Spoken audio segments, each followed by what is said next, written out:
What's up, everyone? It's Chris, aka Unnecessary Roughness, aka Bass Daddy, back with a new series that I'm going to be doing about resampling. So, been doing some research on sampling and resampling, and it kind of seems to be like a dying art form. Not a lot of people are talking about it. Not a lot of people do it anymore. But I guarantee you, if you want like cool, unique, gnarly bass sounds, you want to be resampling.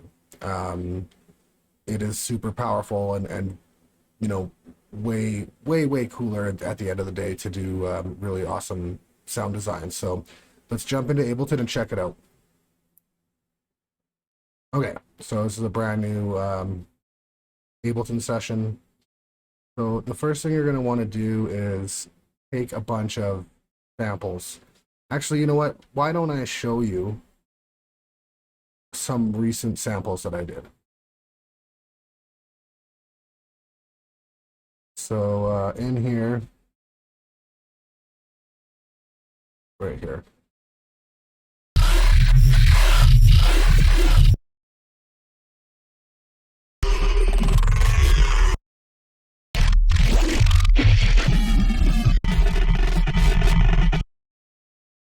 And that was pretty easy to do.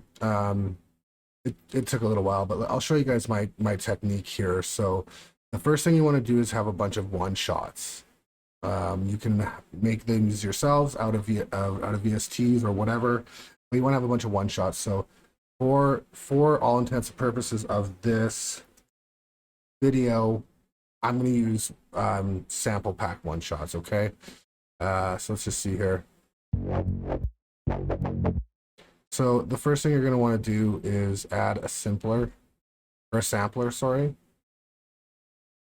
And we're going to group that sampler. We're going to open up the chain, and then we're going to make sure that our snap is on and our loop is on.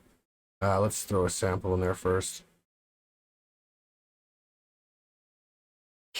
One thing I like to do is make sure I find as many one shots in the same key as possible. It's not a big deal, but it makes your life a little easier.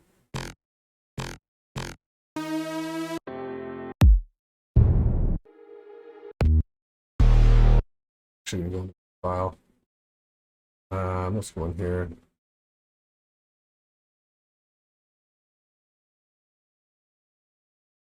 Okay. Oh, these are all drums. You don't want to use drums, obviously. You want to use bass sounds. Trying to think where I have these. Let's go in here and in here.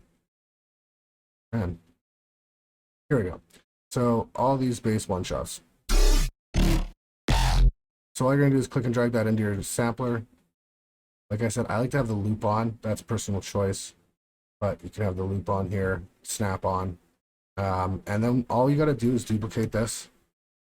Oh, actually, we do gonna have this set to the root note here. So this is gonna be set to F down here because that's the root note here.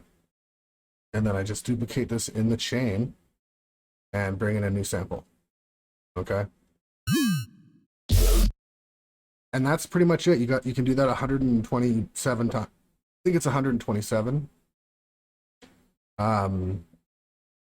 So I'm not going to sit here and do that because I've done it 100 times. But what I will do is I'll show you guys here what I do afterwards. So in my presets, instruments, and instrument rack, I have a bunch of ones that I've made. So this is one I've made. It does take a little bit to load. Here we go. So what I've set up here, and I'll show you, is that sampler. So here it is. I think I did it 122 times for this one. And it's just a bunch of bass sounds, okay? And then I've got an LFO here. And what that controls is actually this chain. So what you want to do is once you've got all your bass sounds in there, you can just right click and hit distribute ranges equally. And then I assign that chain over here, right there. And then I assign an LFO to it. So now I've got kind of a random bunch of sounds, basically. And this knob here, all it affects really is the rate. So I'll show you guys what I have, how that works. Just throw in some MIDI. I'm gonna do. We'll start at 0. Okay.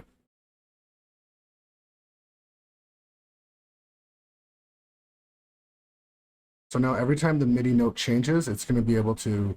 It'll change the bass sound.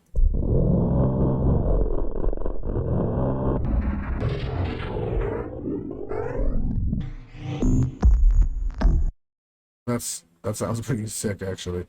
Then I'll usually go through, go an octave up.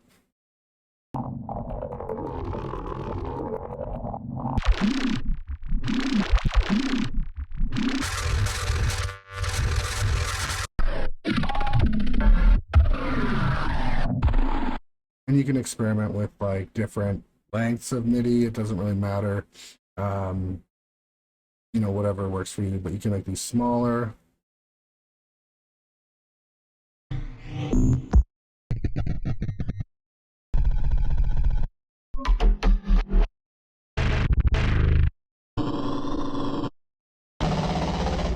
Okay, so now that we have that, we can do all sorts of things with this, right? While it's MIDI, we can do less with it. But let's say we add some effects. Let's go in here and get, let's try, we'll do Rift, okay? We have Rift.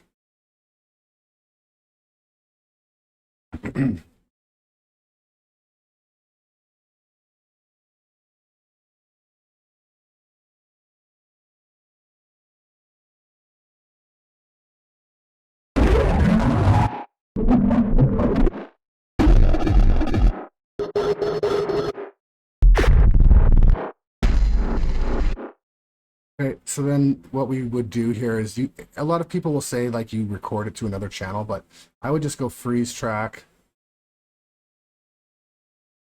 and wait for that to be done. And then we'll flatten it into audio. And that's the first step of resampling. So that's about it.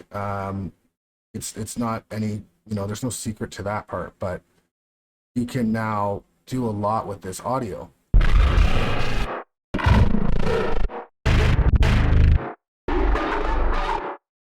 And that's just the first kind of time going around. I would normally come in here and do this multiple times, like 3 or 4 times, maybe add a beat repeat to this.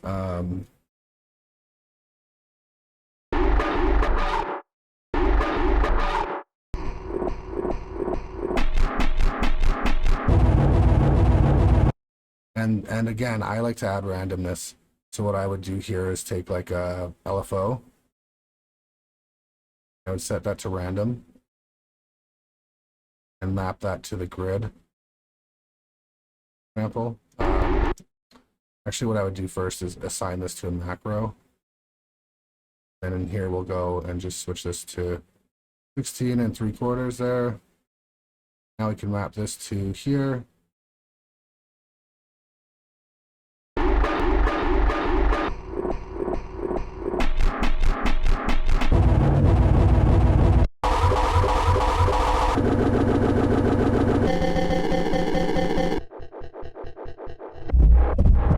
One thing I like to do as well is I'll map this on off to another macro and bring in a shaper.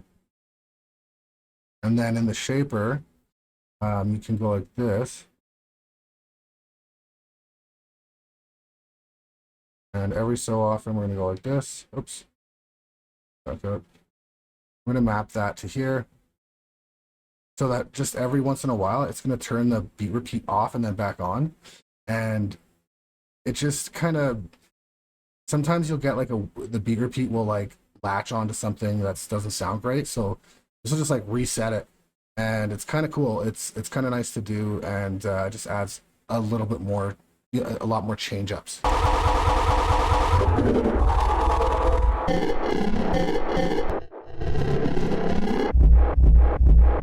So then I would, you know, take this and go freeze track again. And the more automation, the longer it's going to take, but just doing a quick video. We'll flatten that again. And now we can go through here and chop this up.